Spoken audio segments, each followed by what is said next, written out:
자, 오늘 말씀은 깊은 곳의 신앙, 깊은 곳의 신앙이라는 말씀의 제목으로 함께 은혜 나누시길 원합니다. 여러분 본문 굉장히 유명한 본문이죠. 다 잘 아시는 본문이라고 생각합니다. 오늘 본문 말씀에 보니까 베드로와 또 베드로의 친구들이 물고기 잡으러 나갔죠. 어부니까. 그래가지고 이제 물고기를 밤새도록 그물을 치면서 잡았어요. 근데 몇 마리 잡았을까요? 한 마리도 못 잡았어요. 네, 오늘 본문 보면은 한 마리도 못 잡다고 나왔어요. 그래가지고 이제 낙담하고 힘들고 지치고 그런 마음에서 이제 그물을 씻고 있어요.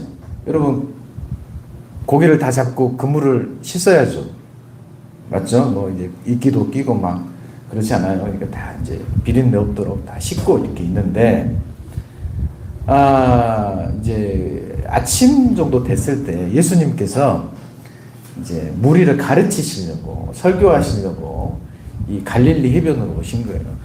근데 여러분 이스라엘 가보신 분이 얼마나 있을지 모르시겠는데 전사님 이스라엘 가보셨고 사모님 이스라엘 가보셨어요? 우리 아내는 이스라엘 가봤고 저는 안 가봤어요. 나중에 다 이스라엘 한번 갔으면 좋겠어요. 네. 근데 제가 그림을 그려드리면 좋은데 이 갈릴리 호수가 어떤 지역은 오페라 하우스처럼 생겼어요. 그래서 이렇게 갈릴리 해변이 이렇게 있으면은 이렇게 해가지고 언덕이 뭐랄까 이렇게 뭔가 이렇게 오페라 하우스처럼 사람들이 앉으면은 소리가 아래서부터 위로 올라가거든요. 그러니까 모든 사람이 다 들을 수 있게끔 마이크가 달린 것처럼 옛날에 로마 시대 때 보면은 그런 식으로 많이 건물들이 지어져 있어요. 돔 형태. 네? 그렇죠. 그렇죠. 맞아요. 돔 형태로 이렇게 지어졌단 말이에요.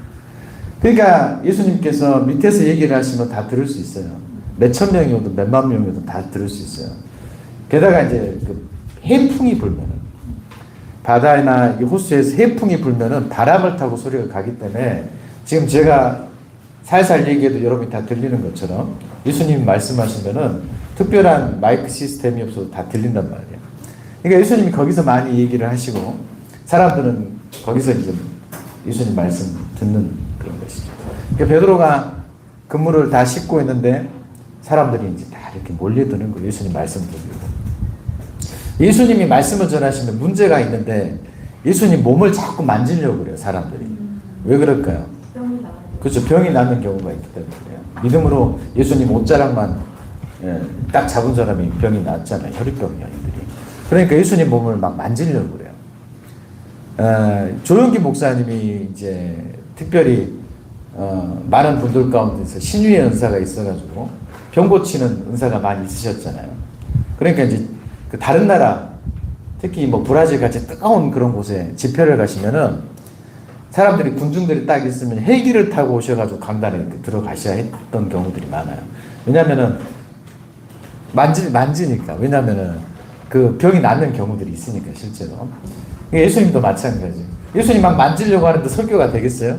설교가 될 수가 없잖아요. 그러니까 베드로한테 가셔갖고 베드로야 그 배 좀 빌려다오. 그러시는 거예요. 배 위에서 설교를 하시면은 배 위에서 한 2, 3m 떨어진 곳에서 설교를 하면 무리들이 못 만지잖아요. 그리고 서로 앞자리에 와서 앉으려고 하고 막 그러니까 예수님이 베드로의 배를 빌려가지고 설교를 하시는 그런 상황인 거예요. 그리고 예수님께 설교를 다 마치시니까 이제 한 뭐 아침부터 시작하면 이제 한 정오 정도 됐을 거예요. 그런 상황에서 베드로가 예수님 말씀을 듣고 이제 제자들 다른 그런 친구들도 예수님 말씀을 듣는 상황에서 예수님께서 베드로한테 오늘 본문 말씀을 하신 것이죠. 자, 4절 한번 우리가 같이 읽어보겠습니다. 4절 시작. 말씀을 마치시고 시몬에게 이르시되 깊은 데로 가서 그물을 내려 고기를 잡으라. 깊은 데로 가서 고기를 잡아라. 그물 씻었어요? 안 씻었어요? 그물 씻었죠. 그 다음에 여러분 얕은 곳에 가서 그물 던지라고 하면은 예수님 말씀이시니까 한 2, 3m만 가면 되니까 고생 안스러우니까 할 수 있어요. 예수님께서 깊은 데로 가서 고기를 잡아라. 깊은 데는 어디예요? 저 가운데로 가야 깊으잖아요. 그러니까 한참 가요.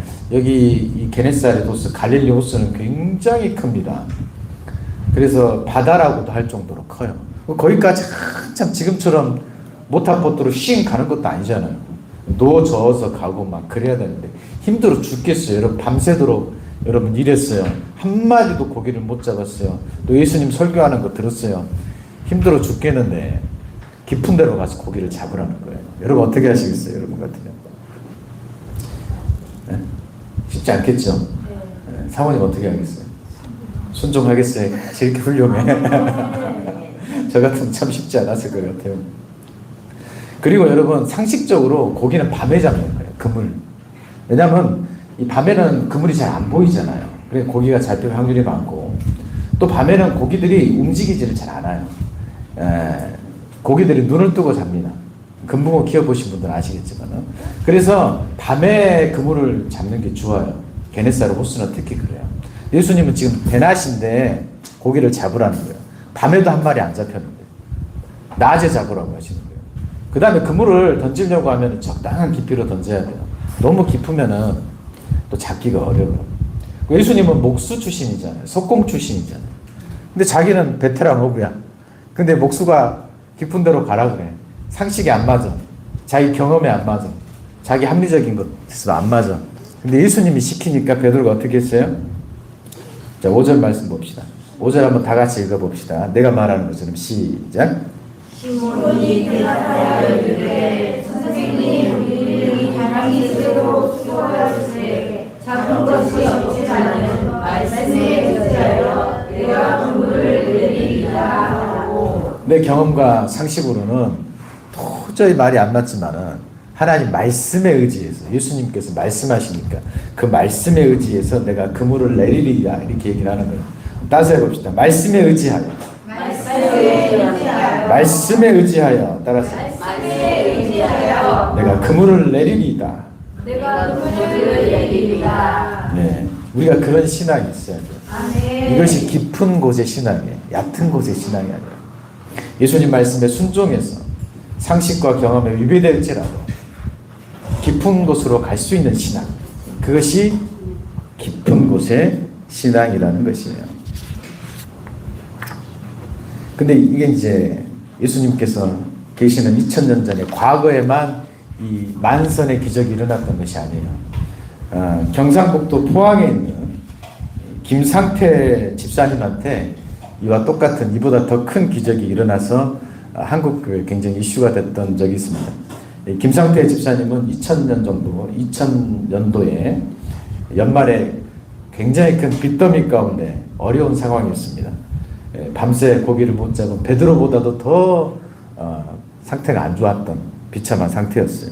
고기가 계속 잡히지 않는데 인건비 나가고 운영비 나가가지고 빚이 4억 6천만 원이나 생겼습니다. 4억 6천. 좀 크게 하신 거죠. 어장을 크게 하신 거니까. 인건비만 해도 엄청 나가고. 여러분 4억 6천 빚 있으신 분 있는지 모르겠지만은 엄청 괴롭고 힘든 상황이겠죠. 또 김상태 목사님이 다니시는 교회도 시골 교회였기 때문에 굉장히 어려운 교회였습니다. 그래서 비가 오면은 비가 새요. 우리 교회도 장마철에 보면 저기 좀 셀 때 있어요. 그래서 우리 조집사님하고 같이 방수를 해도 항상 이제 이게 셀 수 있는 그런 것이죠. 근데 거기는 비 오면 항상 물이 샜다고 그래요. 그 다음에 태풍이 불면은 스레트가 이렇게 날아가는 어려운 이제 개척 교회였답니다. 그래서 어느 날 이제 교회에서 기도하는데 비가 뚝뚝 새는 것이 꼭 하나님께서 눈물을 흘리시는 것 같은 그런 느낌이 들었답니다. 자기 신세도 그렇고 교회도 그렇고. 그래서 김상태 목사님은 이렇게 기도했습니다. 하나님, 제가 이 교회에 성전 건축할 수 있도록 하나님 어장에 물고기 좀 보내주십시오. 왜 이렇게 물고기가 안 잡혀서 제가 빚이 이렇게 많은지 모르겠습니다. 물고기 좀 잡혀주십시오. 그리고 저도 교회도 그렇지만 저도 빚이 4억 6천입니다. 하나님, 제 이 빚만 갚아주신다고 하면은 제가 이 교회를 이 예배당을 제가 새로 건축을 하겠습니다. 빚만 갚아주십시오. 그렇게 기도를 했답니다. 그리고 나서 이제 인부들 주려고 부족하지만 560만 원이 통장에 있는데 그냥 믿음으로 하나님께 부인이 이제 드렸다고 합니다. 그런데 이제 얼마 후에 자신이 쳐놓은 노장에 5천 마리의 방어대가 이렇게 들어왔대요. 근데 크기가 1m가 넘는 방어대가 그 해안가를 여러분 저도 이제 목포의 신안이 이제 제 고향인데 거기 보면 어장들이 쫙 해안가를 따라서 이렇게 있어요. 근데 그런 데를 다 피해가지고 요리조리 피해가지고 김상태 집사님에 있는 방어 그 그물에만 그 어장에만 다 들어갔대요. 다른 데는 한 마리도 안 잡혔는데 5,000마리의 방어대가 다 피해가지고 거기에만 다 들어가 있더라는 거예요. 그래서 그거를 팔았더니 5억 6천만 원어치 팔렸답니다. 5억 6천만 원어치. 자기가 아까 4억 6천만 원어치 빚이 있었다고 그랬잖아요. 그래서 자기가 헌금을 이제 560만 원 했는데 그 100배인 딱 5억 6천만 원어치 그렇게 수익이 났다고 합니다. 그래서 이분이 하나님한테 너무 감사하고 11조가 이제 5,600만 원이겠죠. 5,600만 원 11조 떼고 인건비 나머지 지불하고 빚 다 지불하니까 하나도 안 남았대요. 근데 자기가 소원을 했잖아요. 약속을 했잖아요. 하나님 제가 이 빚만 갚아주시면은 교회를 건축을 하겠습니다. 약속을 했기 때문에 하나님 제가 다른 방법은 없고 하나님께서 다시 한번 역사를 하셔야 되겠습니다. 그래서 열심히 또 이 아내랑 같이 기도를 했답니다. 근데 정확하게 열흘 있다가 밍크 고래가 그 어망 속에 들어가 있었대요. 근데 고래는 여러분이 잘 아시다시피 몸을 한번 샥 흔들어 보면 배도 뒤집어집니다. 그 어망에 밍크고래가 잡혔다라고 하는 것은 말이 안 되는 거예요. 왜냐면은 밍크고래가 힘을 딱 줘서 나가버리면은 그거 다 그물 찢어지고 또 그물 다 엎어지고 해서 나가는데 고래가 얼마나 커요? 그것도 밍크고래인데 거기 잠을 자고 있더랍니다. 그래가지고 그거를 팔아서 그걸 팔고 그 다음에 오징어가 그 후부터 또 10일 동안에 계속 10일 동안에 오징어가 그 그걸로만 들어가더랍니다. 그래서 이 밍크고리아 오징어를 팔아서 성전을 아름답게 건축을 해서 이것이 이제 국민일보에 실리고 이분이 여기저기 굉장히 한동안 간증을 많이 하셨어요. 그러면 깊은 곳으로 나아가는 깊은 곳에 있는 신앙이 어떤 신앙인지 우리가 딱 두 가지만 살펴보도록 하겠습니다. 첫 번째, 믿음이 있어야지 깊은 곳의 신앙입니다. 뭐가 있어야지요? 믿음이 있어야 돼요. 믿음이 없으면 얕은 신앙이에요. 베드로도 그렇고 김상태 집사님도 그렇고 믿음으로 간구하고 믿음으로 순종하였기 때문에 기적이 일어났던 거예요. 도저히 이성적으로 납득할 수 없는 상황이지만은 나의 이성과 상식과 합리보다도 하나님의 말씀을 우선으로 두었기 때문에 그 순종 가운데 역사가 나타나는 거예요. 얕은 곳의 신앙이라고 하는 것은 인간의 이성과 경험과 상식이 머무는 곳이 얕은 곳의 신앙이에요. 그러나 깊은 곳의 신앙은 하나님 말씀만 붙잡는 신앙이 깊은 곳의 신앙입니다. 여러분 상식과 이성이 참 중요해요. 그러나 하나님이 만드신 영적 세상의 크기에 비하면 접수할 만도 못합니다. 여러분 이 우주가 엄청 넓죠? 양 집사님? 양정일 집사님? 제가 이름을 지금까지 잘 모르고 있었어요. 어저께 얘기하시더라고요. 양전일 인정하셨는데 양정일이시라고. 처음에 핸드폰으로 잘못 저장했다. 그렇게 되더라고요. 근데 이 우주가 정말로 크잖아요. 과학자들도 알 수 없을 만큼 커요. 어떤 과학자는 이런 계산 방법으로 뭐 억만 년이다, 천만 년이다, 막 그렇게 광년, 몇 광년이다 이제 그렇게 막 측정을 하는데 사람이 어떻게 측정을 하겠어요? 바다 깊이도 우리가 잘 알 수 없는데. 근데 그 우주, 넓은 우주도 하나님 만드신 영적 세상에 비하면 좁쌀만큼도 안 됩니다. 하나님은 많이보다 크셔요. 그래서 우리 이성의 세계는 온 우주나 그 이상의 영적 세계에 비하면 아무것도 아닌 세계예요. 이성이 중요하지만 우리가 이성적인 사람이 돼야 된다고 그랬어요? 비이성적인 사람이 돼야 된다고 그랬어요? 초이성. 그렇죠. 초이성적인 사람이 돼야 돼요. 그렇죠. 비이성적인 사람이 되면 안 된다고 그랬죠. 이성적인 사람이 돼야 돼요. 그래야지. 그러나 그 이성에만 머물지 않고 초이성적인 사람이 돼야 기적이 나타나는 거예요. 이성적이어서만은 기적 나타나지 않죠. 이성 그냥 그렇게 살다가 이성 안에서 그 한계 속에서 죽는 인생이죠. 그물을 던져도 실패할 수 있는 인생이죠. 그러나 초이성은 하나님께서 역사하는 신앙이에요. 그러니까 여러분 우리의 이성보다 우리의 상식보다 하나님 말씀을 더 우선순위에 둬야 돼요. 그래야지 하나님 역사가 나타납니다. 저 시계바늘이 돌아가는 것이 딱 맞춰 건전지 끼우면 돌아가는 것이 이성의 세계예요. 지금 11시 35분 시계가 째깍째깍 돌아갑니다. 그것이 이성의 세계예요. 그러나 제가 저기에 개입해가지고 뒤에 있는 태엽을 돌려버리면은 어떻게 돼요? 시간이 1초 안에도 3시간, 4시간 움직여버릴 수 있죠. 제가 11시 35분인데 제가 태엽을 돌려버리면 3시 35분이 되게 할 수도 있어요. 이게 초이성이에요. 하나님이 개입하시는. 근데 그걸 못 믿는 거예요. 저 시계는 절대 1초에 한 눈금씩만 돌아간다. 여기에 몰면 안 돼요. 하나님이 개입하시면, 성령께서 역사하시면 시계는 마음대로 돌아갈 수 있는 거예요. 그래서 여호수아가 기도하니까 어떻게 했어요? 태양이 멈췄잖아요. 그건 뭐예요? 지구의 자전이 멈췄다라는 거잖아요. 그 이성으로 우리가 믿을 수가 없죠. 그러나 하나님이 이 세상을 만드셨다고 하면은 하나님은 그럴 수 있는 분이라는 것을 우리가 믿는 초이성의 사람이 돼야 돼요. 그러니까 나의 이성이 우상이 되면 안 돼요.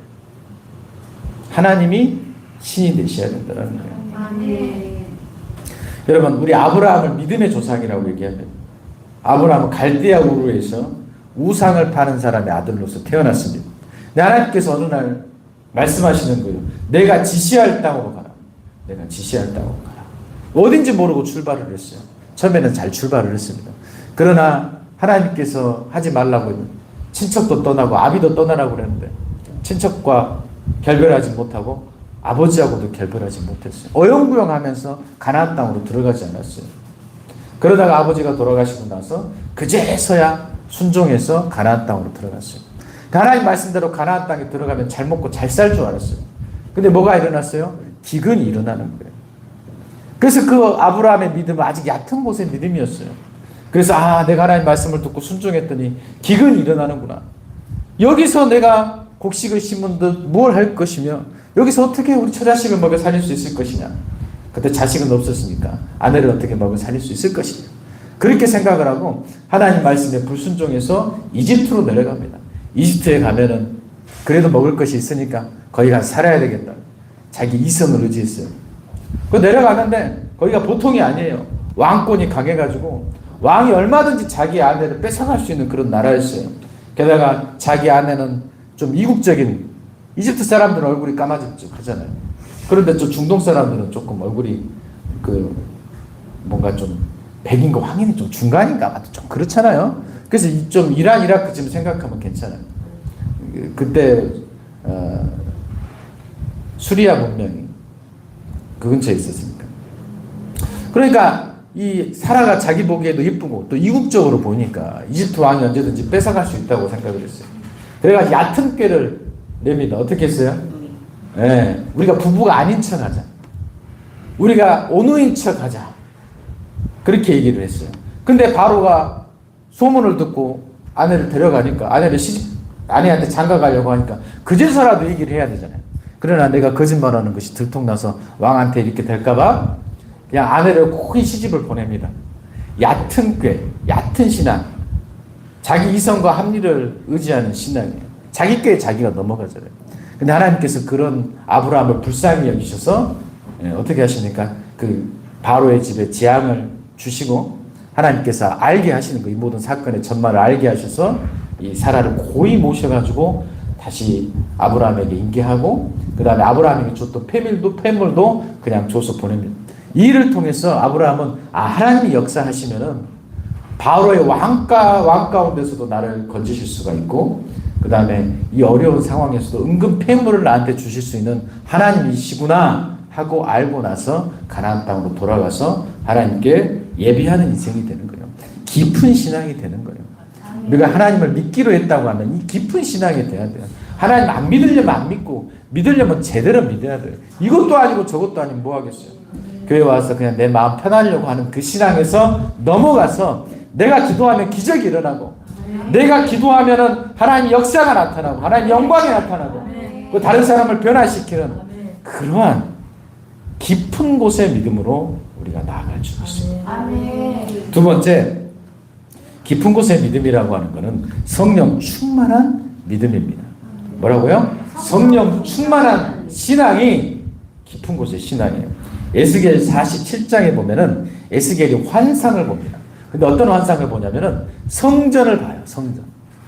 하나님의 성전. 지금으로 말하면 교회당을 보는 것이죠. 근데 그 성전을 보니까 그 성전 문지방에서 물이 나기 시작해요. 물이 성전 문지방에서부터 물이 흘러가지고 밖으로 나가는 거예요. 근데 측량을 하는 거예요. 측량. 500m마다 측량을 하니까 처음에는 500m를 가서 측량을 하는 걸 보니까 그 물이 자기 발목까지 차는 거예요. 그리고 500m를 더 나아가니까 에스겔이 무릎까지 차는 거예요. 그 다음에 또 500m를 나아가니까 허리까지 차는 거예요. 그 다음에 더 나아가니까 물이 완전히 사람 키보다 높아져서 그 물이 모든 만국을 가는 데마다 소생시키는 거예요. 심지어로 사해바다, 그 물이 사해바다까지 가는데 사해바다가 살아나는 역사가 나타나고 사해바다에 물고기가 하나도 없잖아요. 그러나 거기에 물고기가 사는 그런 역사가 나타나는 거예요. 우리가 성전은 누구를 상징하냐면은 예수님을 상징해요. 예수님이 자기 몸이라고 그랬잖아요. 그 성전에서 나오는 물은 성령님을 의미합니다. 그래서 우리가 성령님이 다 우리 가운데 계셔요. 내가 예수님 사랑합니다. 예수님을 믿습니다. 이런 고백을 할 수 있다고 하면은 성령님이 우리 가운데 계신 거예요. 성령님이 아니고서는 그 고백을 못해요. 진심으로 못해요. 왜 그러냐? 사단이 그 고백을 할 수 없도록 막기 때문에. 그래서 우리가 예수님을 믿는 사람들은 다 성령님이 계시지만 어떤 사람은 그 성령의 역사가 발목까지 차고 어떤 사람은 그 충만이 허리까지 차고 어떤 사람은 완전히 충만해서 자기 자신을 다 덮는 충만한 가운데 있는 사람들이 있다라는 거예요. 깊은 곳의 신앙은 성령께서 내 발목에만 차는 신앙이 아니에요. 완전히 나를 점령하는 신앙이에요. 그런 신앙을 가진 사람은 성령께서 완전히 나를 다스리시고 내 가운데 충만하시고 나의 완전히 왕이 되시는 그 충만한 신앙은 내가 가는 곳마다 소생케 되는 역사가 있어요. 물고기가 살아나는 역사, 물고기를 취하는 역사가 나타나요. 내가 가는 곳마다 아름드리 나무들이 살아나고 열매를 맺게 하는 영향력 있는 삶을 살게 되는 거예요. 성령 충만한 삶을 사는 것이 깊은 곳의 신앙이라는 거예요. 성령 충만한 삶이 무엇이냐? 요한복음 5장 30절에 예수님께서 말씀하셨어요. 내가 아무것도 스스로 할 수 없노라. 듣는 대로 심판하노니 나는 나의 뜻대로 하려 하지 않고 나를 보내신 이의 뜻대로 하려 함으로 그랬습니다. 예수님조차도 자기 스스로 아무것도 안 한다고 얘기했어요. 너무 이상하지 않아요? 하나님은 스스로 아무것도 하지 않았어요.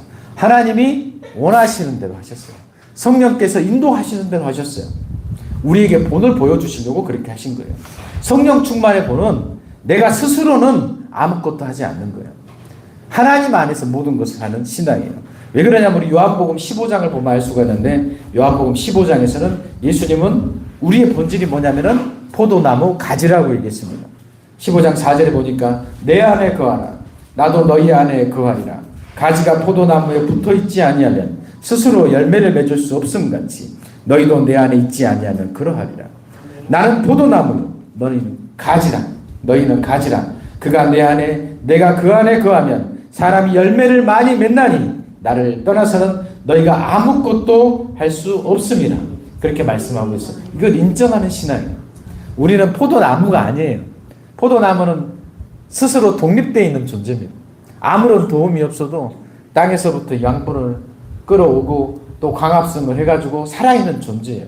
근데 우리는 포도나무가 아니에요. 포도나무 가지입니다. 그래서 내가 주님 안에 붙어 있을 때 우리는 생명력을 얻어서 모든 것을 할 수 있습니다. 하나님이 하시는 모든 일을 우리가 할 수 있어요. 우리가 기적의 주인공이 되고 하나님의 마음을 품어서 하나님의 성품에 이르게 됩니다. 우리가 온유하게 되고 나를 죽이는 원수조차도 사랑할 수 있는 능력을 얻게 됩니다. 제가 아는 전도사님은 자기 아버지를 살해한 그 칼로 찔러서 죽인 그 원수라고 할 수 있죠. 그 사람에게 감옥에 가서 그 사람에게 용서한다고 얘기하면서 복음을 전했어요. 우리 잘 아시는 분들은 아시는 전도사님이죠. 저번에 가끔 교회도 오시고 그러셨는데 그거는 그분의 성품이 아니에요. 하나님께서 주시는 마음. 우리는 그렇게 할 수 없잖아요. 그러나 하나님이 하시면 우리는 다 할 수 있어요. 그거는 자기가 포도나무가 아니라 가지라는 것을 인정했을 때에 주시는 충만함이에요. 포도나무 가지는 스스로 아무것도 할 수 없고 스스로는 아무것도 아니에요. 포도나무 가지가 포도나무에서 나오면 그게 무엇이겠어요? 아무것도 아닙니다. 그렇죠. 그냥 장작대기로도 쓰기 어려울 거예요. 그러나 포도나무 가지가 포도나무에 붙어 있으면 포도나무 열매를 맺잖아요. 저는 어저께 뭐랄까 이걸 다시 새롭게 깨달았어요.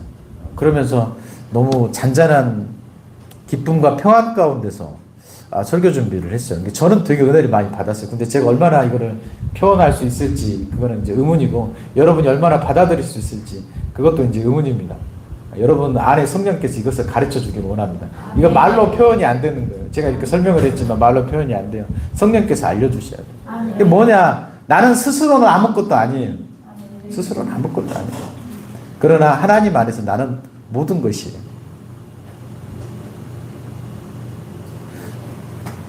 그렇게 되면 정말로 내 자아가 죽는 거예요. 내 자아가 죽으면 하나님께서 나를 부활하게 해줘. 내 진정한 영적 자아를 부활시켜요. 하나님한테 그렇게 고백해 보세요. 하나님, 저는 스스로는 아무것도 아닙니다. 저는 포도나무 가지입니다. 저는 스스로는 존재할 수 없고 스스로는 어떤 은혜도 받을 수 없고 스스로는 하나님을 믿을 수도 없고 스스로는 아무것도 못하는 사람입니다. 그러나 내가 주님 앞에 붙어 있을 때 나는 모든 일을 할 수 있습니다. 나는 영원한 존재가 됩니다. 영원히 행복한 존재가 됩니다. 영원히 모든 사람과 연결된 그런 충만한 존재가 됩니다. 나는 포도나무 가지입니다. 그 찬양 있잖아요. 예수님은 생명의 참 포도나무, 아버지는 포도원 농부시니 가지들아 열매를 맺지 않으면 아낌없이 찍어서 던지시리라. 2절 어떻게 해요? 포도나무 가지는 왜? 포도나무 가지는 너희들이니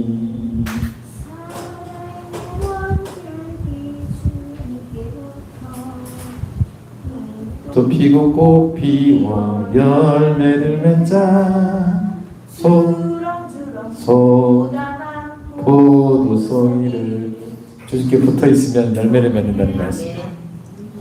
여러분 내가 가지라고 해서 자존심 상할 필요 없어요.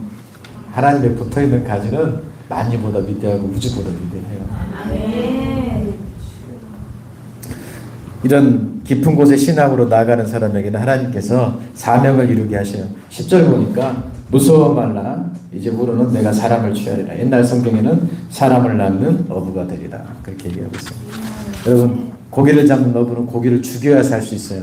그렇죠? 그러나 사람을 낳는 어부는 사람을 살리죠. 고기를 잡는 어부는 자기를 위해서 고기를 잡지만 사람을 낳는 어부는 하나님과 이웃을 위해서 고기를 잡습니다. 그래서 여러분 우리가 그 사명에 동참하는 사람이 됩시다. 전도하고 사랑을 베풀고. 저도 우리 양정년 집사님 어저께 저한테 목사님 전도를 좀 많이 하셔요. 막 그래서 목사님이 제일 큰 어른이니까 전도를 많이 하셔야 돼요. 목사님 책임이 큽니다. 이제 그러시더라고요. 그래서 제가 하나님 음성으로 들었어요. 아멘. 여러분도 전도를 많이 하셔야 되지만 제가 더 열심히 전도를 해야 되겠다. 아멘. 그래서 우리 제2의 심희철 집사님, 제2의 정순희 집사님, 그런 분들을 또 계속해서 내가 만나야 되겠다. 아멘. 최근에 오신 분을 제가 얘기를 했어요. 우리 교회는 그냥 온 사람이 없어요. 그냥 온 사람 딱 한 명 있다. 백전사님 그냥 한 번 오셨고 다 누군가를 통해서 왔죠. 그렇죠. 혼자 오신 분 없죠. 우리 손녀분 통해서 오신 거고 그렇죠. 할렐루야. 그러니까 부흥할 수 있어요. 누가 이렇게 한 병씩 왔으면 전도 안 했을 수 있어요. 여러분 그래서 그 전도의 사명이 누구의 사명이야? 다 나의 사명이에요. 김봉환 집사님 같이 전도합시다. 할렐루야. 아멘. 아멘. 아멘. 아멘. 집사님 전도 잘하시더만. 처음 잘할게요. 오세요. 이렇게 하시더만. 아멘. 자, 우리 말씀을 생각하시면서 하나님, 제가 깊은 곳으로 들어가는 사람 되게 해주십시오. 겸손하여서 예수 그리스도 안에서 성령 충만하고 하나님 초이성적인 사람이 되어서 하나님의 역사를 바라보는 믿음의 사람 되게 해주시고 말씀을 의지하는 사람 되게 해주시고 성경의 기적이 나의 기적이 되게 해주시고 이 모든 기적이 다 하나님 앞에서 믿어지게 해주십시오. 우리 주님 이름만 모르시고 기도하겠습니다.